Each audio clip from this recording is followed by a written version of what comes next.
Good evening, everyone. My name is Teresa Aquino. I am the Education Director for the Wonderland Montessori Schools. I would like to welcome all of you to tonight's webinar called Toilet Learning the Montessori Way. Um, my background includes being certified via Association Montessori International for ages 0 to 6. A majority of my classroom experience is with the 3 to 6-year-olds. I also attended a Montessori school as a child back in the Philippines, and that's how my love for Montessori started as a student in a Montessori school. Before I introduce our speaker tonight, I would like to go through some house rules. We are so excited for all of you to join us tonight, but we do ask that you mute yourself. This will be for better transmission. And then also, if you get bumped off for some reason, you can just try to rejoin. If for some reason you experience technical difficulties rejoining Zoom, we are live streaming on Facebook. You just need to log on Wonderland's Facebook page and it will have instructions for you to join us via Facebook. Let me see. Some of you who did the register, or most of you who did registration online, had the opportunity to submit questions. Please bear with Molly, as many of these questions that were submitted will be answered with Molly's presentation. So we also have devoted some time at the end of her presentation to answer the questions. You are also free to submit questions via the message here on Zoom, and I will be monitoring the messages. So if things come up while she's going through her discussion, just let us know and you can submit your questions. So let me introduce our speaker tonight, Miss Molly Shayo. Molly graduated from Southwest University in Georgetown, Texas, with a degree in English. She is certified in assistance to infancy, that's birth to 3 years old, through the Association Montessori International, and she's had this certification since 2006. After working in corporate public affairs for many years, Molly was in the classroom at Community Montessori in Georgetown, and then later on in Waypoint Montessori in Colleyville. Molly is currently a course assistant each summer for the AMI Assistance to Infancy course at the Montessori Institute of North Texas in Dallas, and is part of the AMI's Training of Trainers program. So she's training to be a teacher of 0 to 3. Her husband is a high school band director, and they have 3 daughters. She is currently our head of school at the Valley Ranch location. Now, I have a special connection with Molly. My personal connection with Molly stems from being colleagues with her at Waypoint Montessori, where I was a teacher for over 15 years. I received toddlers from her class who were so wonderful, and which inspired me actually to pursue the 0 to 3 training for myself. And of course, I had the privilege of working with her daughter, Evelyn, who will show you a photo later on at the end of her presentation. With that, I would like to turn over our webinar to Molly. Molly, good evening. Hello, everybody. I'm so glad to see you here. Thank you so much for taking time out of your schedule to join us for this very interesting and important topic. I see a lot of folks are here logged onto the webinar, which does not surprise me one bit. I'm going to share my screen. I have a little bit of a PowerPoint presentation here that's going to guide us through this discussion. So it's not surprising that there are so many people on, because a lot of families find toileting to be a big challenge as they're raising their young children. So I don't want to waste any of our precious time together. I'll get right to it. In this talk, we're going to explore why humans toilet the way we do, how children biologically develop abilities for toileting, and then of course, in the Montessori pedagogy, how we create both the physical environment that is most conducive to toilet learning, and also how to approach the process from a psychological and personality perspective with your child in an effort to avoid those power struggles that we don't enjoy so much. Notice I didn't say eliminate power struggles, just trying to avoid them as much as possible. Like Teresa said, we have a lot of information to cover. Hopefully this will answer a lot of the questions that I saw people had submitted in the Google form, but there will be some questions that we can address at the end. If you have a question that comes up during the presentation, hopefully you can pop it into the chat, and Teresa's going to collect those and then give them to me when we're all finished. So I appreciate again you being here, and let's get started. So we're going to go back in time first, way, way back in time, back to human evolution. Humans have associated human waste with danger from the time when we first existed on this planet. Even animals know not to defecate. You'll notice that we're going to use a lot of scientific terms, so hopefully that doesn't offend anybody. They knew to defecate, to take their urine and their feces and produce those products away from their living quarters. They carry germs, simple as that. So animals and primitive humans all know that that needs to happen away from where we live. So over time, humans with their wonderful frontal lobes have developed various systems that make it easier and more efficient to do that. Now, this is an ancient Roman sewer. This was one of the first, this is anyway in the archaeological record, one of the first human invented sewer systems. There was a channel of water underneath those seating arrangements that would hold water and carry the feces and the urine away from town so that people could be healthier. Then it was about in the 1700s when the first mechanical flushing toilets were invented. These were usually made of porcelain and had some kind of water tank above them that allowed gravity to assist in the flushing away of urine and bowel movements to keep them away from people's houses. And then, of course, nowadays, there's all kinds of exciting technology. I'm not sure exactly what's happening here with this remote controlled toilet, but we've got automatic flushing toilets that we see in a lot of public restrooms. And then this toilet obviously is very special and does some really interesting things. I'm not sure exactly what, but I'm sure they're really great. Basically, for a very, very long time, humans have used modern sanitation as basically a medical advance that keeps us safe and keeps us healthy. So I find when talking about a subject like toileting, it's really important to try to remove any emotional components to this topic. So one of the ways that we can do that is by having a very practical definition of what toileting is. So here's a definition right here. It is the elimination of human biological waste in a particular location at a particular time. And it's for the purpose of hygiene and safety. And that's really it.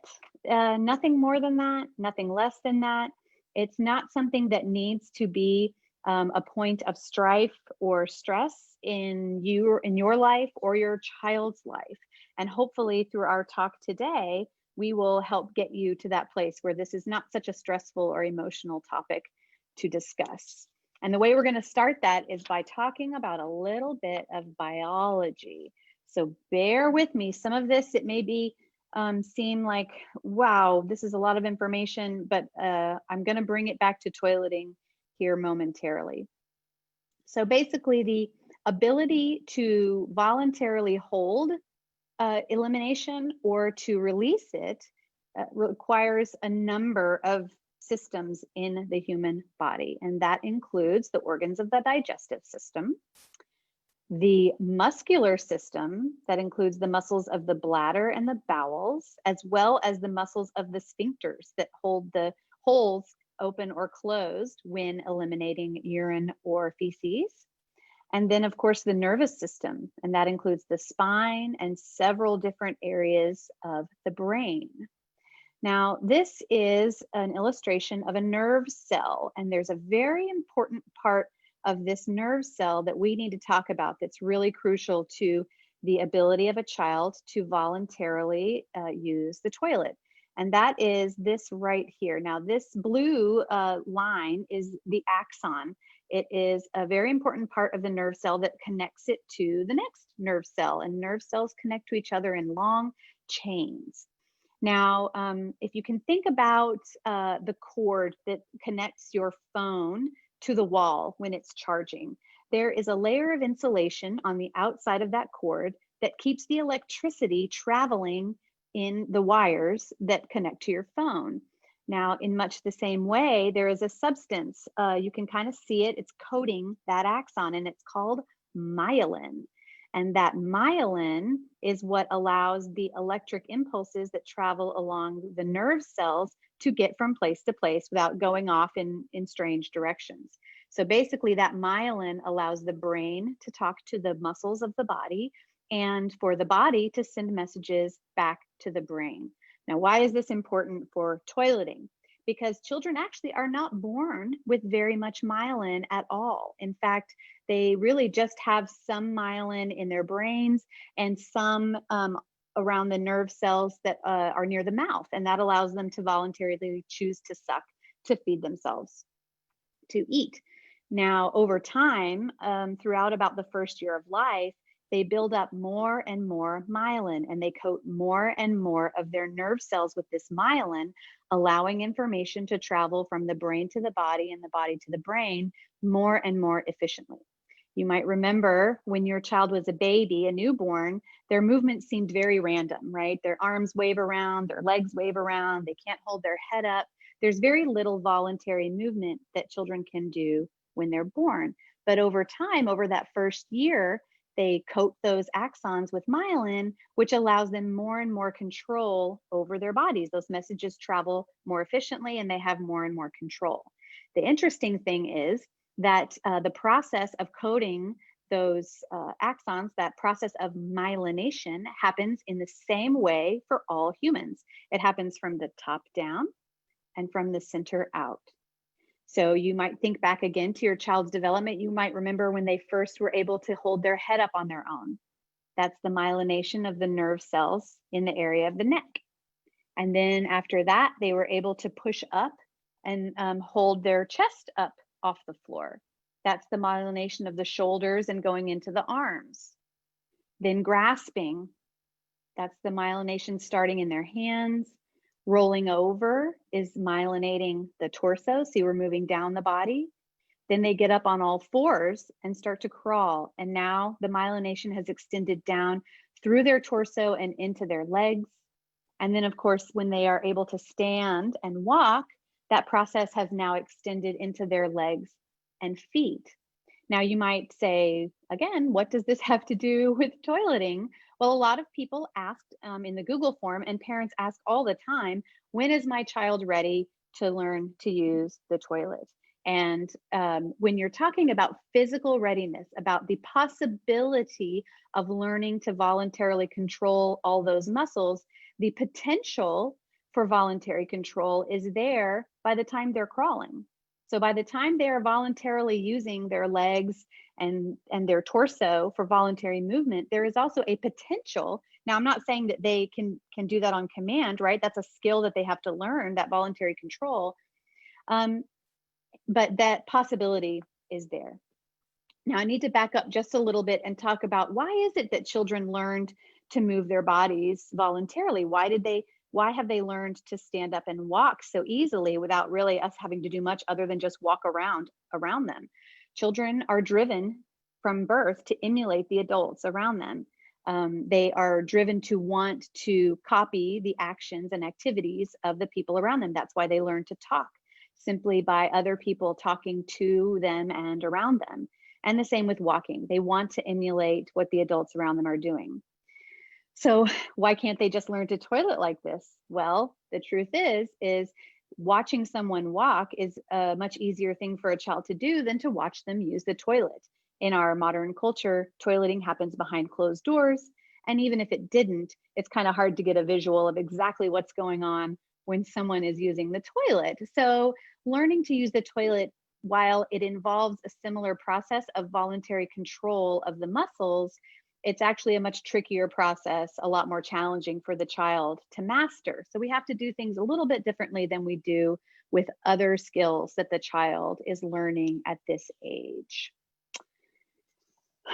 So we're going to now go through what the process looks like for learning to use the toilet. We've talked about how their body gets ready, but what exactly is the process that children go through as they learn? There are basically 4 stages that children go through in terms of learning to use the toilet. The first one is they have to notice that their body is doing something. They have to recognize elimination while it's happening. Some of you with older children may have seen this kind of recognition in your child. It may mean that they, when they're urinating, they look down and they just notice visually. They just give you that one small cue that they realize something is happening. They may go to touch the area. They may go to grab their diaper or their underpants while they're urinating. And that's another clue that they realize something's happening here. This is interesting. I feel something happening. And that's just a recognition that elimination is taking place. And it's an important step in the process of learning to use the toilet. The next step that comes, they may be in that phase for quite some time where really they're just building up that recognition over and over again. The next step is understanding what it is that toilet is for, recognizing the purpose of that toilet. And that comes through many times sitting on the toilet when nothing happens. So one thing we're going to talk about a little bit later is just giving a child many opportunities to experience very brief moments of sitting on the toilet, and also to see the adults modeling that for them. So when you're in a home environment, you can definitely, leave that door open if you don't mind. Let them see that sitting on the toilet is something that every adult does. Like I said, they really do like to emulate the people around them. So the more they see other people sitting on the toilet, the more comfortable they're going to be with the idea of sitting on the toilet themselves. So understanding the purpose of that toilet and what we do there is a really important part of the process. Now, once you get to the point where a child knows how to urinate on the toilet, there's going to be a long period of time where you're just where the process is kind of adult driven, where the adult is inviting the child to use the toilet at certain times during the day and hoping that they're able to urinate or produce a bowel movement on that toilet. And in that way, keeping their pants dry and clean and just moving through the day. It's a long stage, that second stage. The next thing that's going to happen in your child's development is they're going to know that they're just about to eliminate. So this process looks something like, I'm about to urinate. I'm urinating, like pretty much that quickly. Like having any kind of notice just a few seconds or a minute before is a big step forward in the process. I'm about to urinate. I'm urinating. I'm about to have a bowel movement, and I'm having a bowel movement. Then there's one final step, which is recognizing that feeling of a full bladder or a full bowel with some advance notice. Like, oh, I think in a little bit I'm going to need to go to the bathroom. And once we've reached that stage, that's when we feel like the toilet learning has come to fruition, and we've had a good process. So that is a lot for a child to learn. And I just want to encourage you as we go through the rest of the explanation of this process to realize that this is something that's going to take some time. That if we want a child to go through this process in a positive way, feeling good about themselves, feeling good about their learning, then we have to be patient and give them time to move through this process at their own pace. And every child's different, right? So every child's going to go through this in a different amount of time. A lot of people were asking the question, how long does it take? Oh, well, that's a big question. And the truth is that every child is different. But I wanted to give you an idea of what those 4 stages look like. And those 4 stages take different amounts of time, but pretty much every child goes through those 4 stages in that order. Now, so we've talked a little bit about that process. And I want to talk now about the fact that when we talk about that process, that going through that process and the way in which the child goes through that process is actually incredibly important. Montessori pedagogy always looks at the process of learning and how it affects the child and prioritizes that over, even and above, the skill itself. So yes, the truth is 99.9999% of human beings, before they enter what we call the second plane of development, which is around the age of 6 begins the second plane of development. So pretty much every child learns in that first plane of development at some point to use the toilet, right? And there are lots of different ways that people can do that. And if somebody has a different way that has worked for them in the past and that works for them now, fantastic. I hope that, you know, sometimes we can disagree on things and still have good conversation.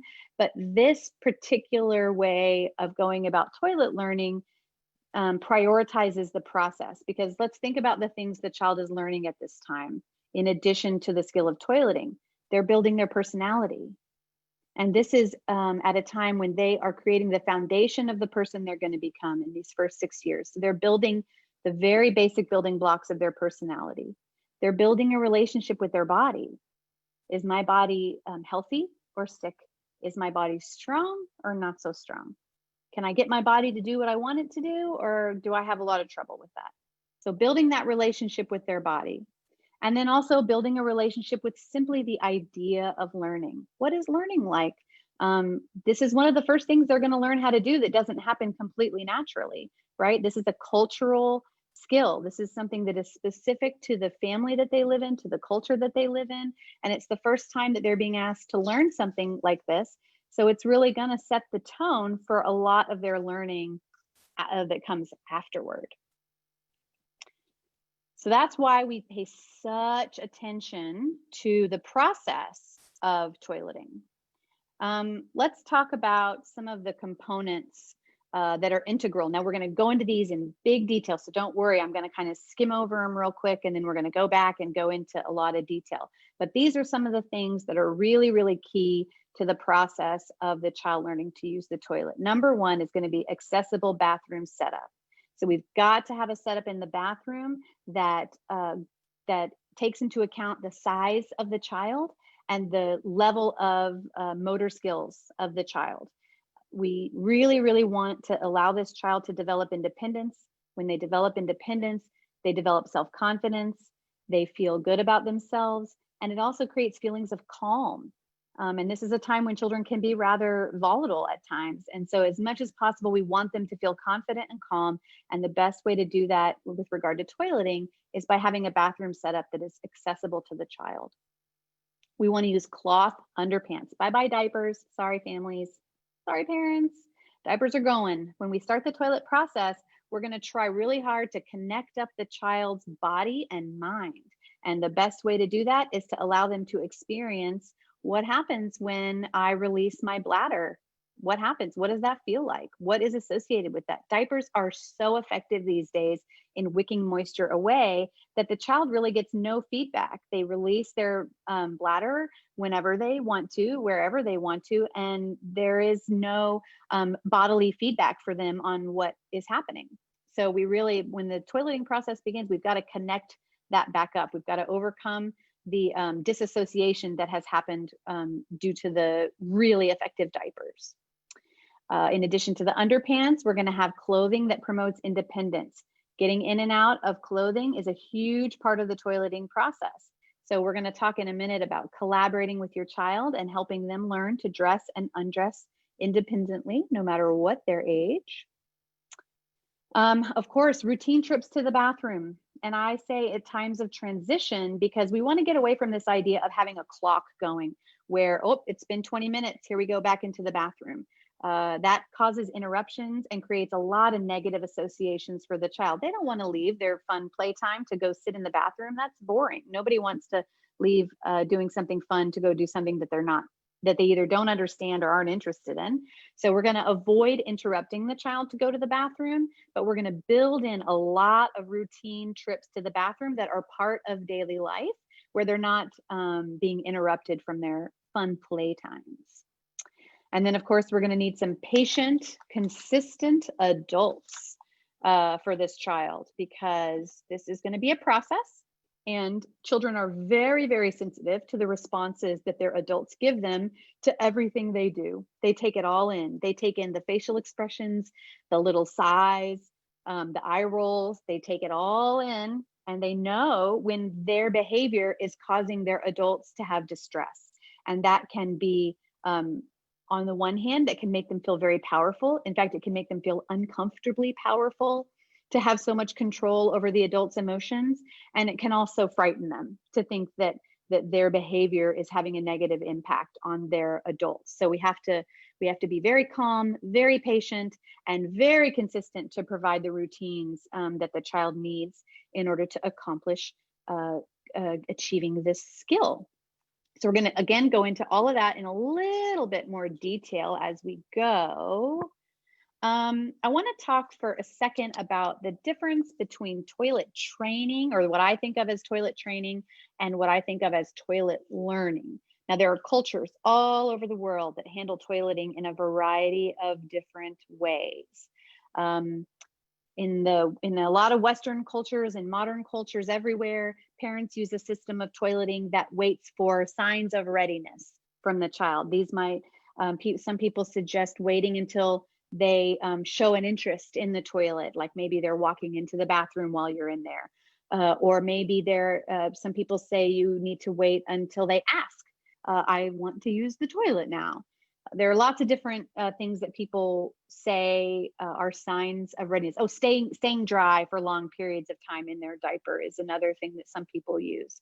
So the idea with toilet training is that you wait for these signs of readiness, and then you have this sort of intense, some people talk about potty training in a weekend or things like that, this kind of intense teaching process where the adult explains the purpose of the toilet, and tells them what the purpose of it is and what they're supposed to do there, and then proceeds to take them into the bathroom every certain amount of time in kind of a rigid schedule.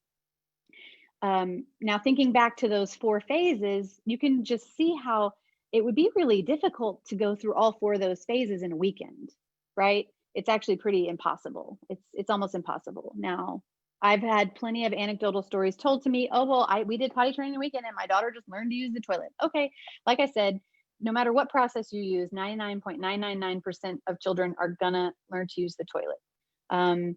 Now, most parents who use this method end up in a situation where they're kind of frustrated, and they end up resorting to rewards or praise, some joviality at the beginning that maybe works in the short term, but not so much in the long term, especially when we get to the point where children are really enjoying asserting their individuality and enjoying saying no to things. That's when things kind of break down with this system, because we end up with a frustrated adult who's now not just using rewards, but also punishments or a little bit of guilt or even shame to try to manipulate the child into using the toilet. And it's understandable. It's frustrating when everyone says, oh no, this is the way to do it, and it doesn't work.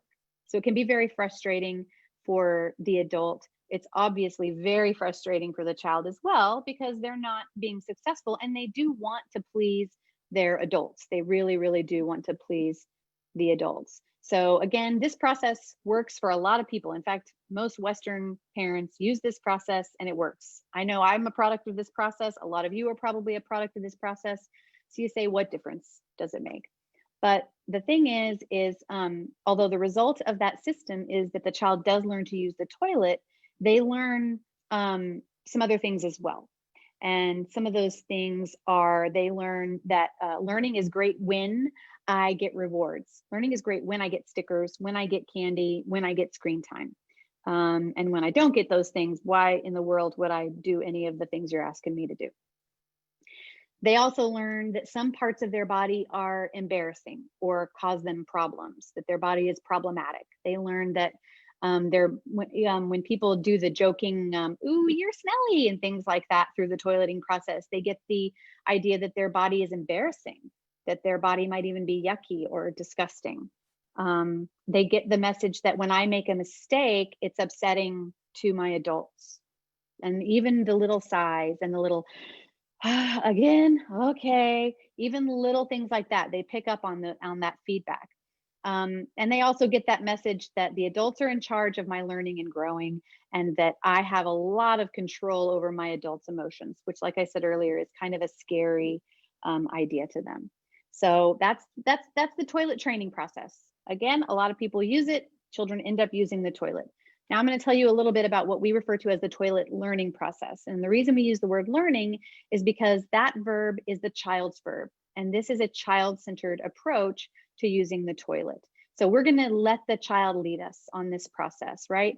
We're going to start when we know the child is developmentally ready to start. Now, I know a lot of you have older children, and don't worry, this process can be started at whatever point you're ready to start. But I'm going to talk just a minute about starting this process when your child is just walking well, or even before, when they're crawling. As soon as they can sit on a potty, you can start this process.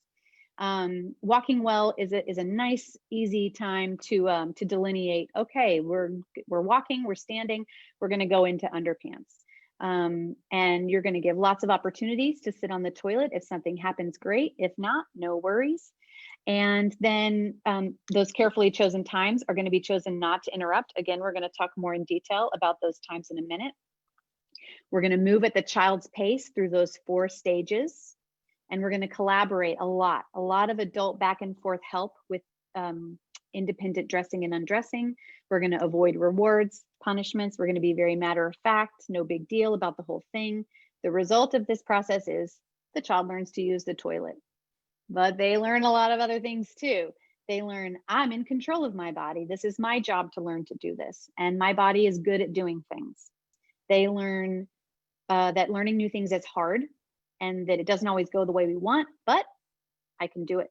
And when things don't go the way I want, my adults have helped me learn the ways to take care of that, to either change my clothes or clean up a puddle of urine. Those are the things that I can take care of those things and fix that when things don't go the way I want. And they learn my adults are here for me when I need them, that I'm being encouraged to do this on my own, but if I need my adults, they're there for me. So that's the difference between toilet training and toilet learning. Now we're going to get into the items that I know you all came for, and that is, what do I buy when I'm ready to start this process? What do I need to have in the environment? So we're going to talk first about the physical environment, and then we're going to talk about the more psychological environment, because that's the trickier part of this, right? We're all pretty okay going and shopping for stuff and getting the right items. It's just how we then approach it from a psychological perspective that can be tricky. So let's talk about toilets. This is the number one thing, right? So we are going to look for a situation with the toilet where the child can sit on the toilet without being scared of falling in, and where their feet are flat on the floor. It's really important that the child not have to rely on holding on to the adult or the adult holding on to them while they're sitting on the toilet.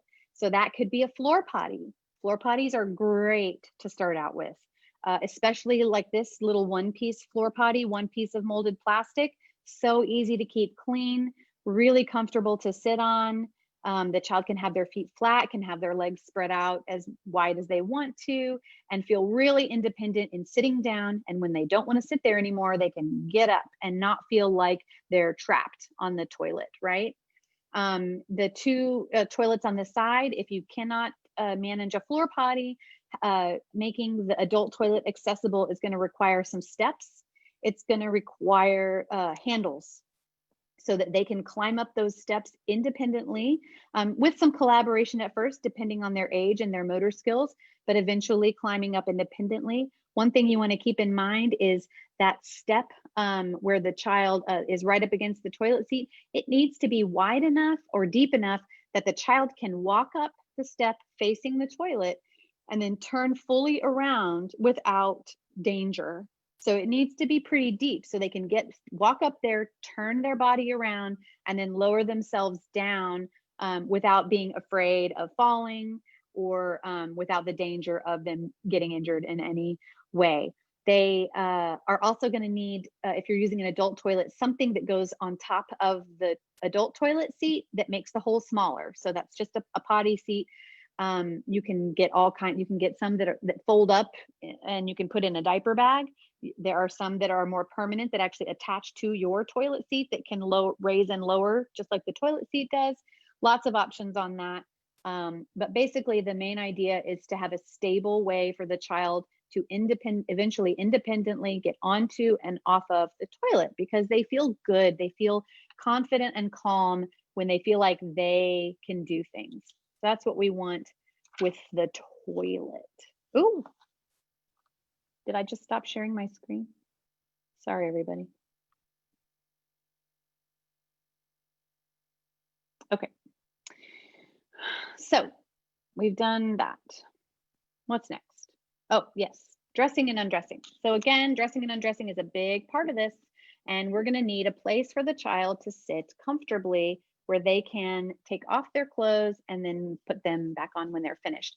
The first, when a child is first starting the toileting process, they need to be completely naked from the waist down when they're sitting on the toilet, because they need to be able to spread their legs as wide apart as they need to. And if they've got their pants around their ankles, they can't do that. And it's not a comfortable way to sit. It's not really even safe for them to sit that way. So they need to be able to get their pants completely all the way off and then sit on the toilet and then get off the toilet and get dressed again. So that's going to require a stool or a little chair, something where they can sit to take their, push their pants down, sit down, push them the rest of the way off, and then also sit to lift their legs up and put them into the holes of their pants. This is again going to require a lot of collaboration at first from the adults. And the way the collaboration works is at first the adult is doing most of the work, helping them dress, but they're doing it in a place where the child is eventually going to be able to do it themselves. So the child's sitting on the little stool or chair and the adult is kneeling down in front of them and helping them.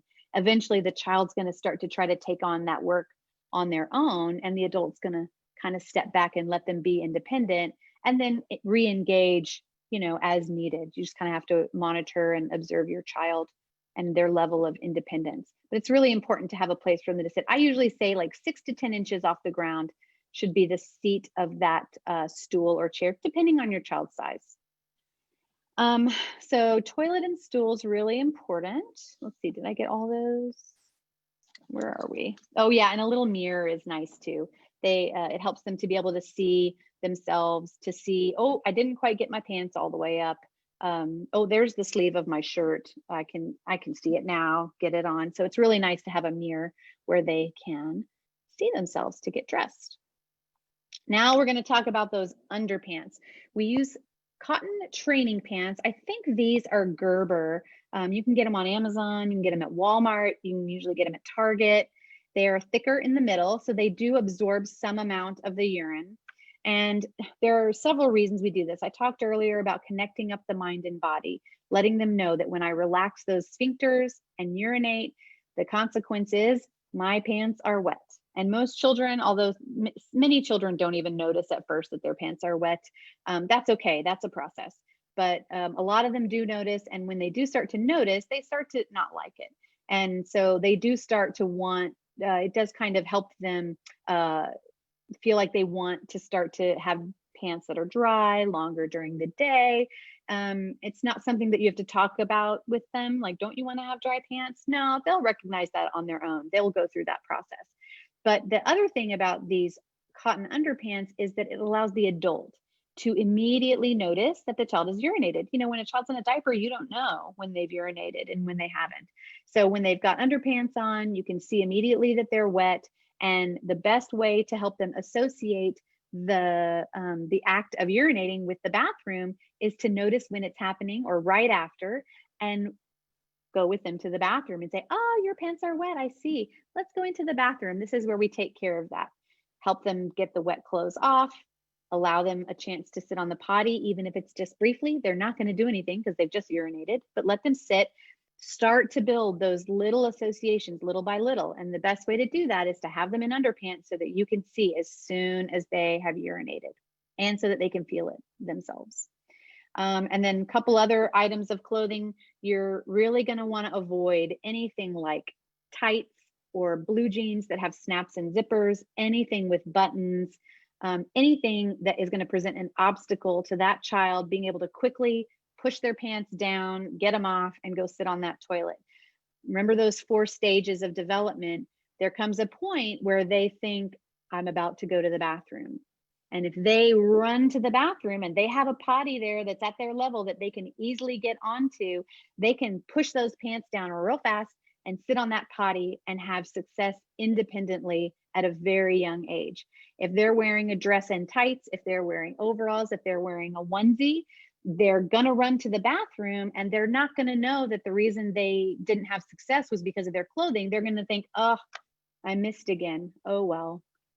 We want to eliminate those feelings of not having success. We want to eliminate those as much as possible. We've got to eliminate as many obstacles to this child having success as we possibly can. And a big one is going to be clothing. So put away the fancy clothes for a while, get out the sweatpants, the shorts, the ones that have nice stretchy elastic. Get out the t-shirts that are kind of short. The shorter the t-shirt, the better. If the t-shirt's real long, you know, they'll sit on the potty and it'll be under their bottom and it'll get wet. So you just want to eliminate as many obstacles that you have to success, and clothing is a big one. So it's really easy. Just go buy a whole bunch of sweatpants and t-shirts. So another big part of toileting is hand washing. A lot of people asked about hand washing in the Google form, and especially right now, right? Hand washing is a sensitive topic. It's a really important, it's always been important, but it's especially important now. So what you're going to need to do is you're going to need to make the sink accessible, because we want hand washing to just be part of the routine.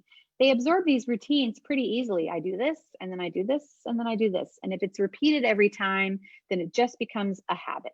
But we can't do the hand washing if they can't access the sink. Again, it's not comfortable to have an adult pick you up and hold you under the armpits while you're trying to wash your hands. That doesn't feel good. It doesn't promote feelings of independence.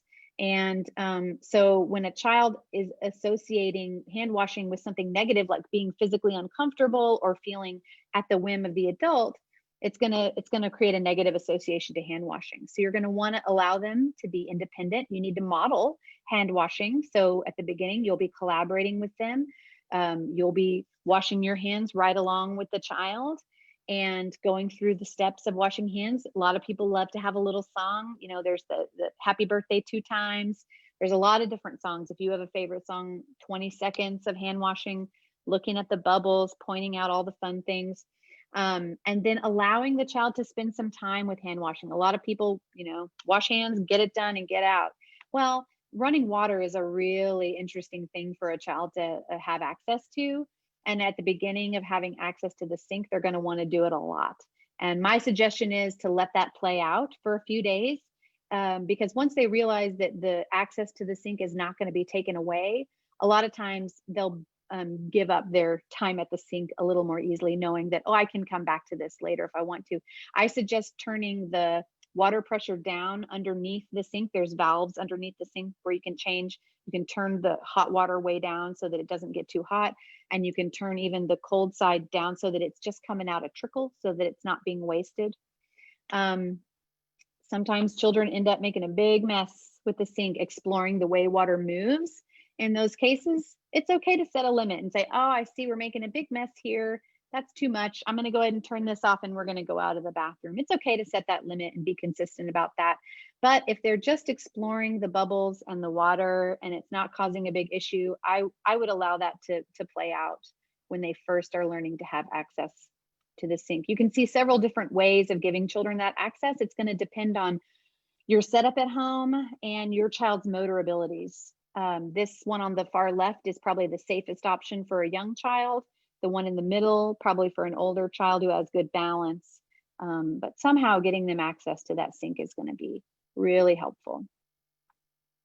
And then access to where the clothing is going to be stored. We need a place to put that soiled clothing. So having a laundry basket either in the bathroom or in their room that is accessible to them, so that they can participate in the process of knowing where to put soiled clothing, and then having access to their clean clothes.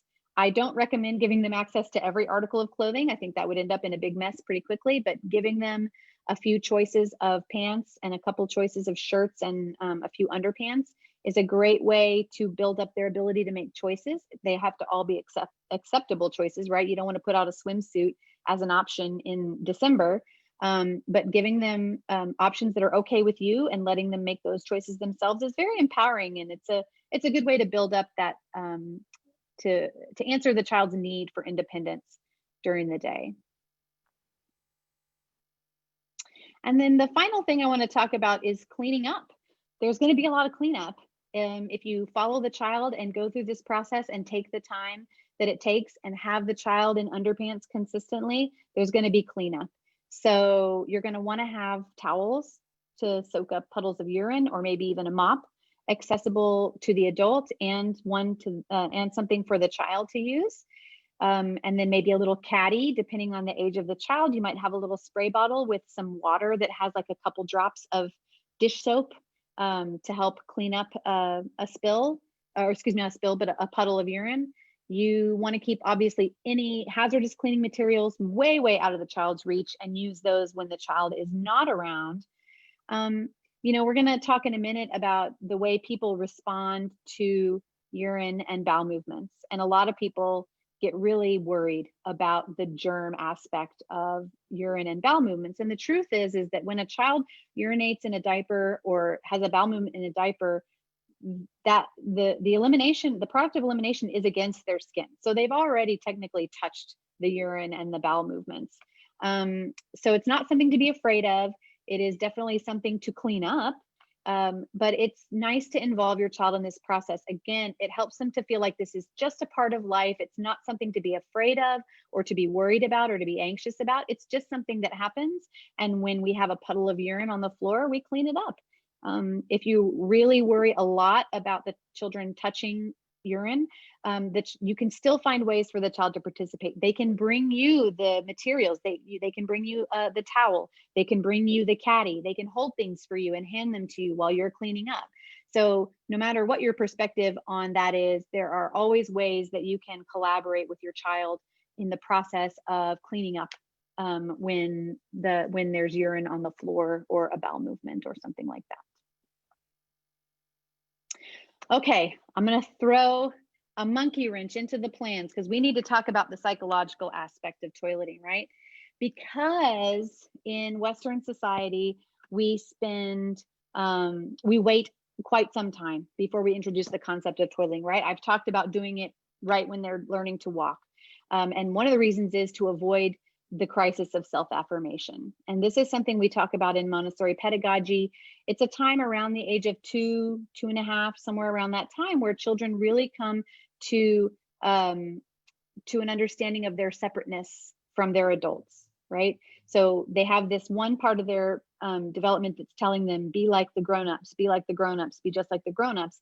And all of a sudden, they've got another aspect of their development that's saying, you are separate, you are independent, be your own person. They're telling you to go that way, but you know what? You can go this other way.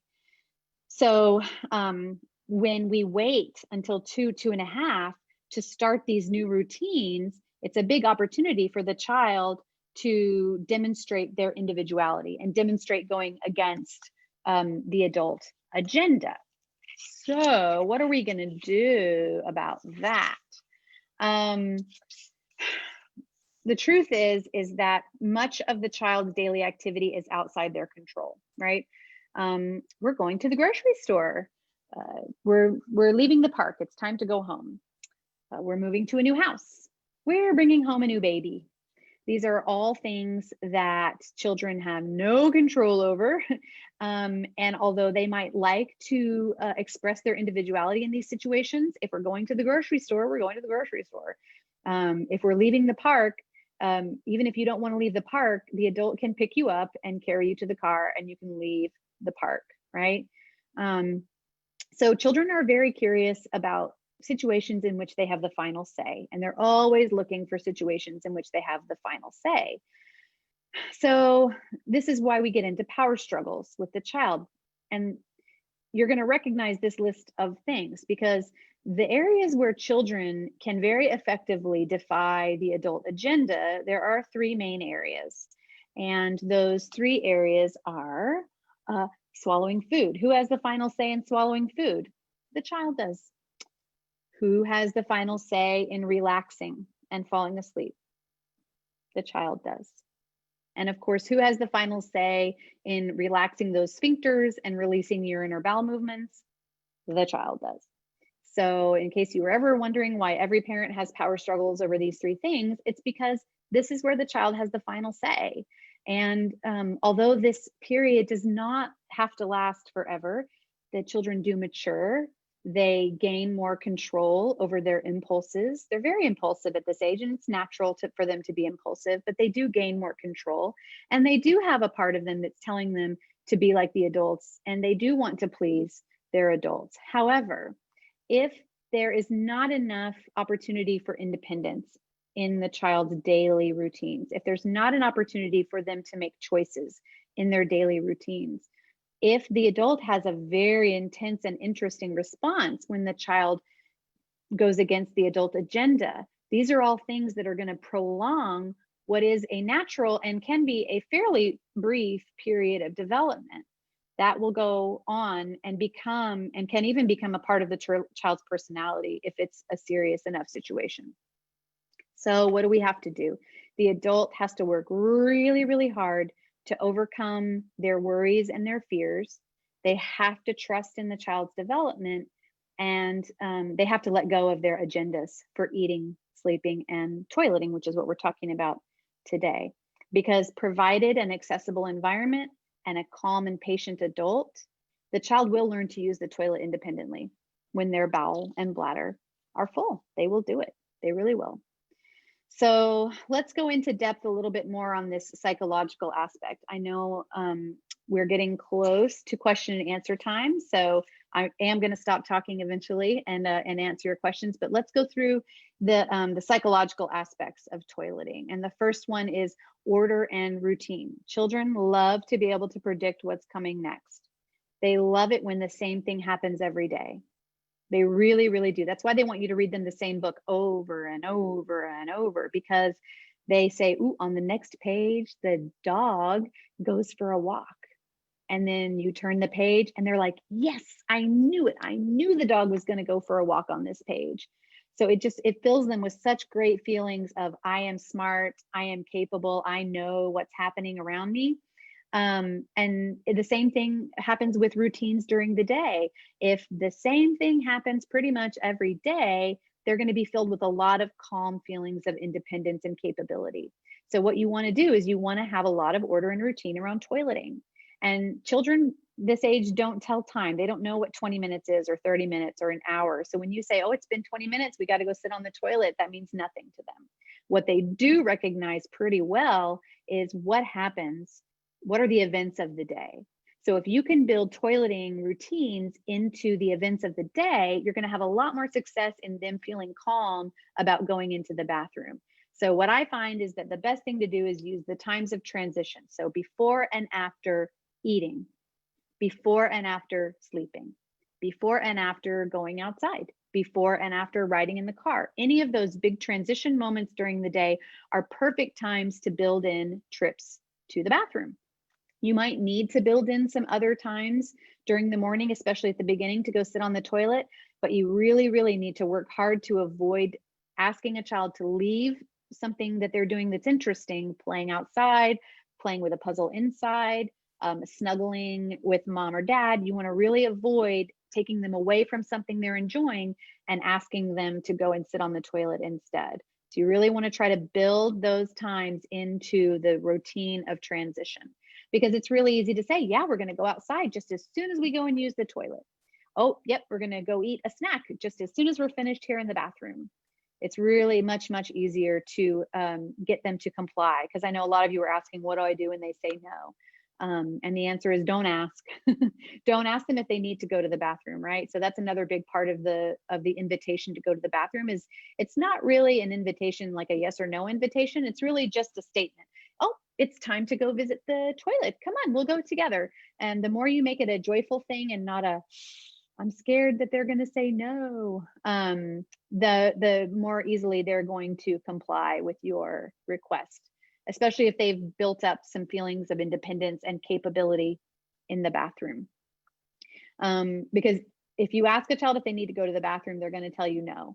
And the reason they're going to say no is not necessarily because they don't need to go. It's possible that they don't know what it feels like to need to go to the bathroom yet.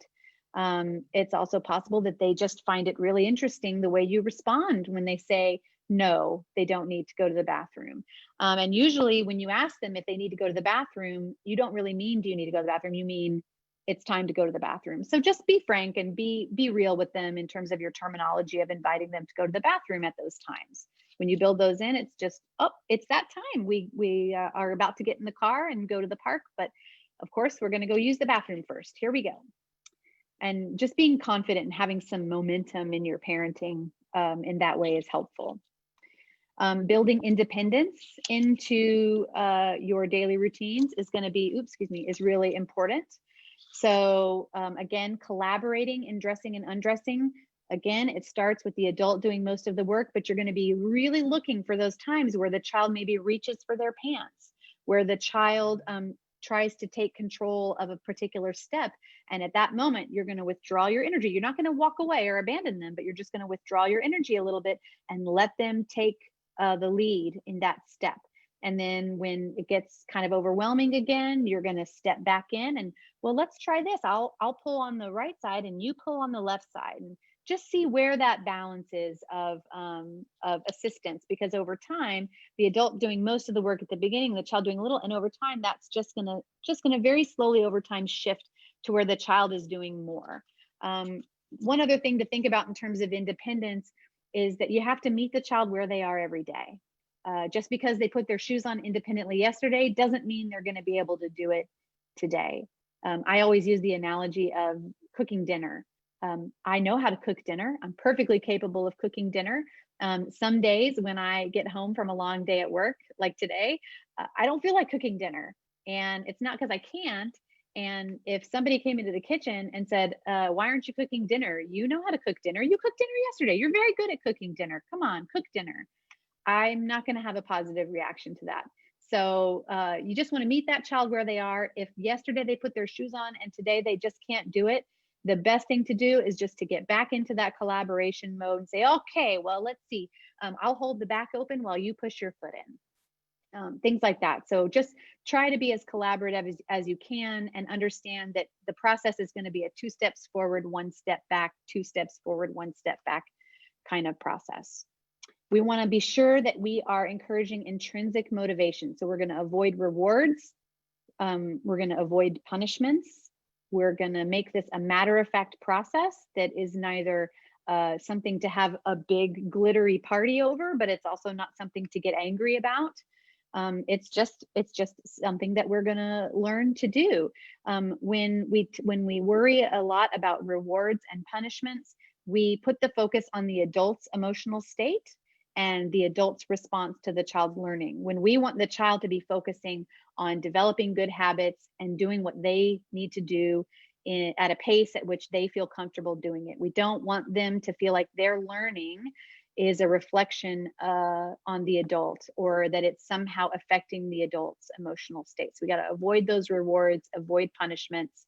It's okay to have a little smile and a little excitement over, oh, you did it. You urinated in the toilet. It's really cool. We can't wait to tell grandma. But we just want to avoid big things or doing a lot of stickers or screen time or candy or anything like that, where it's something that the child starts to need in order to continue making progress. You'll notice I was using a lot of scientific terminology. For whatever reason, our modern culture hesitates to refer to body parts with correct terminology. And that lack of understanding of our bodies leads to a lot of misunderstandings. It leads to embarrassment and even shame about things that are just normal human functions. And when children feel like their bodies might be silly or embarrassing or shameful, that sets a child up for the possibility of future victimization and all kinds of other things that you really don't want. You want a child to be able to name all the parts of their body with scientific terminology. You want them to be able to talk about urination and bowel movements, about their penis and their anus and their vulva. You want them to be able to know what those parts are called. So you might have to go sit in a room and just say those words a bunch of times without getting embarrassed, so that you can reflect to them that your body is not embarrassing, that their body is not embarrassing, and it's nothing to be ashamed about. Because that's really something that you want to have as a foundational understanding of their body. Toileting can bring up a lot of issues for people. It can bring up things from their past that they might need to work through in order to give a positive understanding of this process to their child. And if that's the case, I encourage you to explore that and to do the self-reflection that you need so that those feelings don't get passed down to your child. The acceptance of mistakes is really important. This process is not a straight line. A lot of people use the word accident, which, I mean, it's kind of a, it's not the biggest deal in the world, but I think of an accident as something that was caused by carelessness, right? I wasn't really paying attention and I accidentally hurt someone or I accidentally damaged something and I need to apologize for it. A child's bodily functions are not anything that they should feel apologetic about.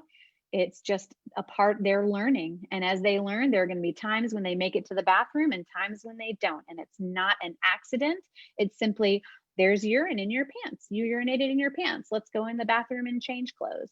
It's not something that requires an apology, right? So sometimes our language reflects our thinking. And that's the only reason I say, try to avoid the word accident, try to avoid any words that tell the child that what they're doing is wrong or inadequate in any way. It's just, oh, today you had urine in your pants. Let's go change. It's not something to get real emotional about, those mistakes. And then finally, the acceptance of negative emotions. This is a big change for your child. They used to be able to eliminate anywhere they felt like it at any time they wanted. And you are now asking them to completely upend everything they understand about their body by asking them to use the toilet. There's a very good possibility they're going to have some negative feelings about that change. And the best way to move through those negative feelings is to fully accept them, to embrace them, to see that as a moment when you can connect with your child and let them know that even when they're feeling really unhappy about something, that's a time when you are going to be there for them. So if they're unhappy about the toileting, something along the lines of, you really wish that we could go back to wearing diapers. Yeah, it was easier then, wasn't it? Yep. Oh, this is hard, but we can do this together. How can I help today? What can I do? Do you need a hug? Do you want me to go with you into the bathroom? Those are the kinds of connecting moments that you can have with them when they're feeling really negative about the toilet. Even an experience like, you just cannot go in and use the toilet today. I see that. Okay, well, if you get urine in your pants and you want some help changing clothes, come and let me know. That's okay. That's okay. We'll try again tomorrow. Those are the kinds of responses that you can have to those negative emotions that create an environment of acceptance and love, rather than that power struggle of, you're going to use the toilet. I just want to close by saying, oh, I got those out of order, didn't I? Oh, well. Just want to close by saying that your child's experience with toileting really is going to affect some foundational aspects of their learning and their personality development. And I hope that this conversation today has helped you to maybe prioritize the process of toilet learning. I'm ready to answer questions, and I'm going to turn my screen off or stop screen sharing. And there we go. And go through a few of the questions from the Google group, from the Google form. And then I'll open it up to questions that maybe have been put in the chat. One question that was asked a couple of times was about being afraid, that their child was afraid of the toilet. And that can be understandable. Again, like I said, it's a big change in a child's life, and it's understandable for them to express some fear and anxiety about that. I would say if the fear seems to be pretty extreme, that you might want to take some steps back.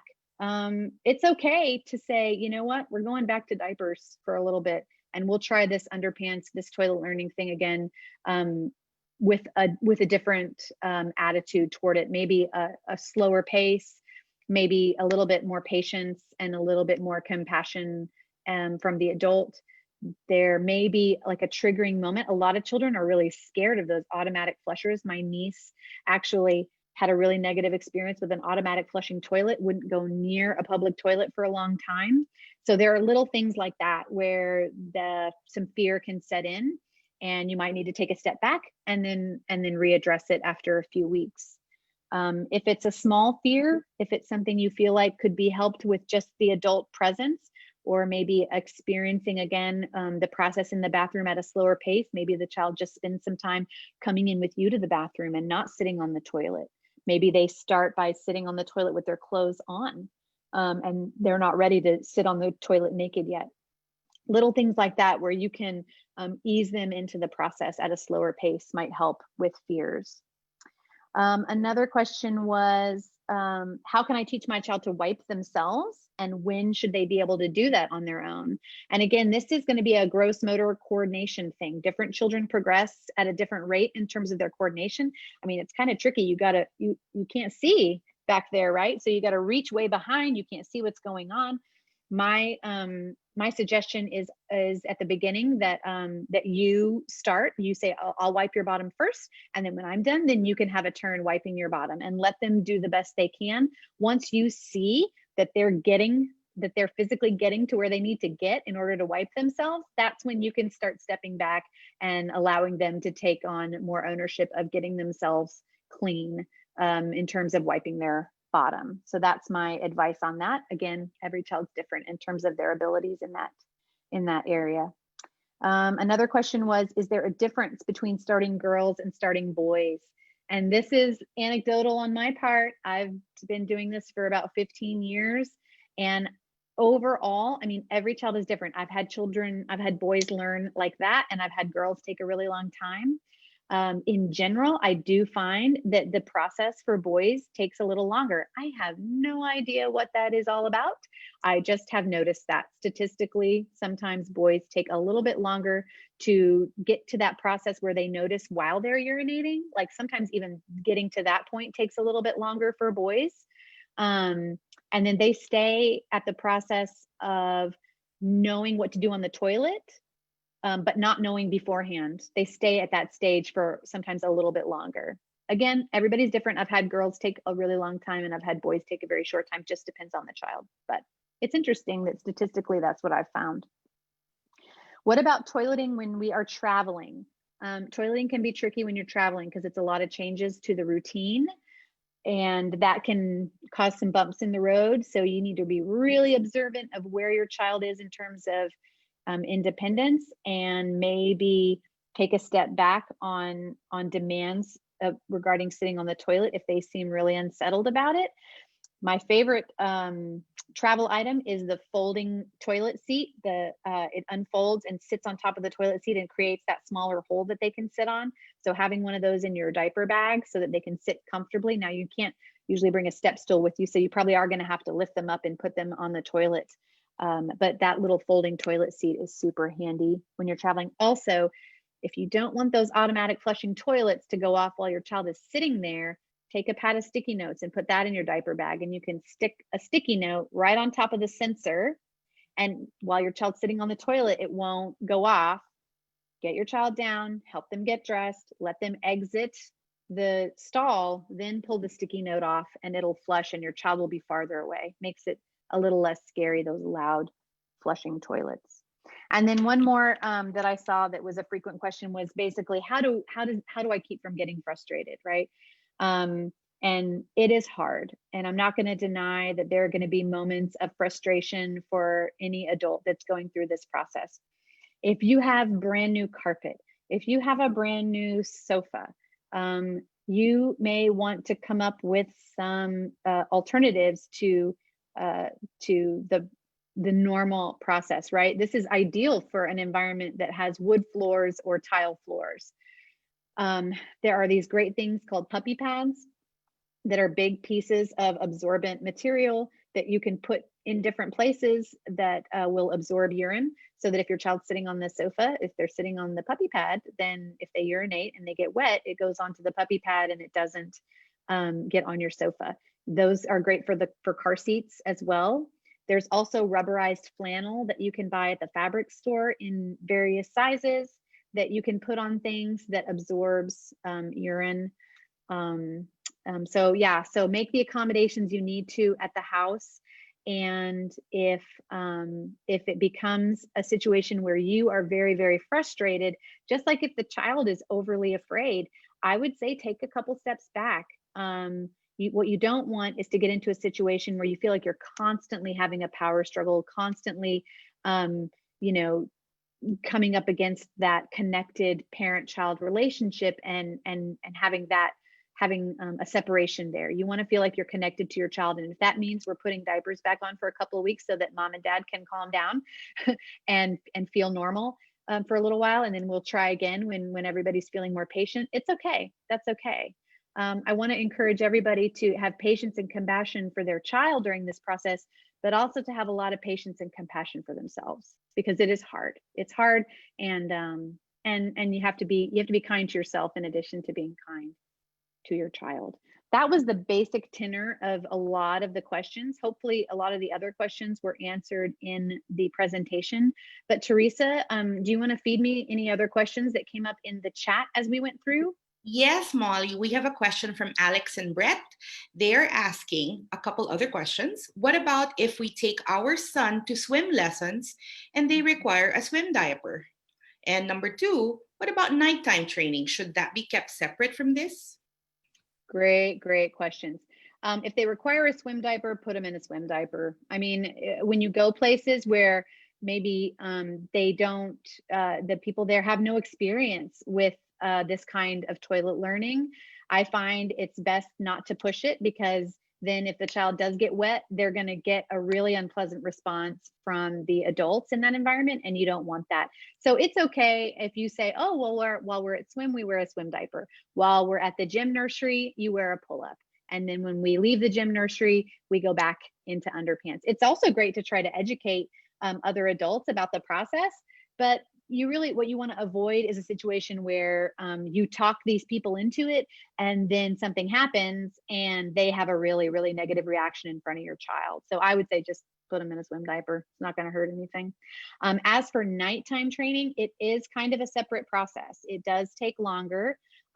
Depending on how heavy a sleeper your child is, that's going to affect the process. I would say that if you start to think your child's ready for going without diapers at night, or going without a pull-up at night, that you avoid water right before bed. If they express a desire to have something, maybe a drink, or you can try to substitute like some cheese or a cracker or something like that instead of water at bedtime, so that their last drink of water is like an hour or so before bed, one trip to the toilet before bed, and then go to sleep. The truth is that children don't really usually urinate in their sleep. What happens is they come out of that deep sleep state up to a little bit of a higher awareness level in terms of their brain waves. They urinate in that slightly more awake state, and then they fall back asleep almost immediately. So if you're able to be present for that child, right, usually it happens at nap time first, because you can kind of be aware of what they're doing, and as soon as their little eyes start to flutter open after their nap, go ahead and gently but for real, help them get up and get to the toilet. That's a lot of times the first time they're going to have a successful chance to urinate on the potty, because their bladder's full usually. They're not really in a state of wanting to try to resist you. They're just kind of waking up. You can sit them on the potty. The urine just kind of comes out because they're pretty relaxed. And that's when you can say, yes, that's what we do on the toilet. You're urinating. That's it.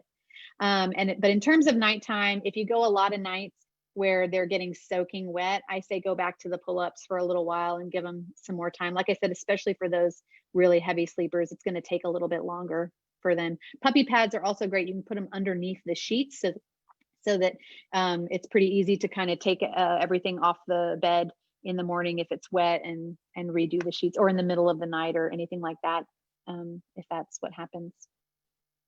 There's another question for you, Molly. If we want to take a break from potty training at home, but at school they are potty training, is that sending mixed messages? It's definitely easier if everybody is doing the same thing, right? All of this is going to happen faster if everywhere the child goes, the response to toileting and the routines are the same. However, If you, because of frustration or just because of the child being more, children save up their most their most strong behaviors, their strongest emotional reactions. They save those for their parents because they feel safe expressing, kind of falling apart. They feel safe falling apart for the parents. So a lot of times children will be really super cool with using the toilet at school, but at home, they're really feeling like they can express all their negative feelings about this with the parents. So if the parents are really frustrated or the child expressing so much negativity that you just feel like you need a break, it's okay to do that while they continue working with the child at school. I would definitely say maybe sit down with that teacher, say, what are you guys doing? How are you doing those invitations? When are you taking my child to the toilet? Try to get more information from them about what's working at school so that you can do your best to implement that at home. But no, it's completely okay to take a step back. Again, you want to make sure that that you continue to feel like you and your child are on the same team. You never want to feel like it's the child versus the parent. Like these are two separate teams, and I just want to make sure I win. And the child's like, no, I want to make sure I win. We want the child and the adult to walk this journey side by side together on the same team. And when it starts to feel like that's not happening, then we need to rethink the process. And it's okay to do that while they continue with their routine at school. Have another question. My child won't tell me he needs to go. Does the underwear method really work? We tried for 3 weeks and it was a mess that was sent to me. Oh, wow. So no underwear at all. So bare bottom. I've heard a lot of people have success with bare bottom at home. I mean, if you have success with that, great. But if it's causing a problem, I say put underpants on. Again, you think about those 4 stages, and there's that stage where they know what to do on the toilet. You take them at those times of transition. They may know right before they go, or they may not. But they may not know with a long enough advance notice to get to the bathroom. And it's okay for them to stay at that stage for a long time, sometimes months. They spend months at that stage. But as long as you just keep those routines going, still being really chill about it, don't ask them a lot of questions. Do you need to go? Do you need to go? Do you need to go? I would avoid that question completely. Just keep doing the routine. The child will probably let you know when they know, because what they'll do is they'll say, I need to go to the bathroom.